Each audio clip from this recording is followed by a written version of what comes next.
maanta farxadeyda waa boqolkiiba boqol. Maalmo ka hor waxaa la tacaalayay finan dhibco madow midab aan sinnayn iyo dhibaatooyin kale oo maqaarka ah. sidoo kale waxaa waqti badan igu qaadatay raadinta halkii igu habbooneed ee aan isku daaweyn lahaa. ugu dambeyn isbitaalka Dharkiinley ayaa u doortay xalka iyo daryeelka maqaarkayga waxaana joogo dhakhaatiir khibrad u leh. qaali soo dhawow ii waran see tahay kusoo dhawow isbitaal Dharkiinley waxaa la joogtaa Dr. Leila dhakhtarada maqaarka timaha indhiyaha iyo xasaasiyadda.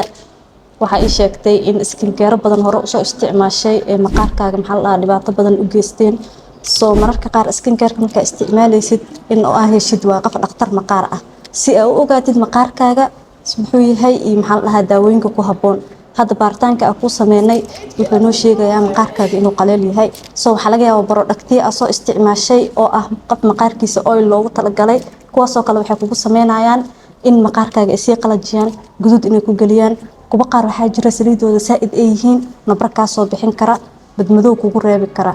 soo dadka qaarkood waxay dhahaan skincare waa isticmaalnaa wax manoo taro ama waa madoobeeya waxaa keenayo qaabka u qaadanaysid duu qaldan yahay ama qaabka ku siinayo kala duu qaldan yahay dhibaatooyin badan kaaga imaanayso natiijadiisana ma helaysid. hadda waxaa ku sameynaa daawooyin maadaama maqaarkaaga baaray arkay wixii ii soo baxay waxaa ku siinayaa skincare oo saxan.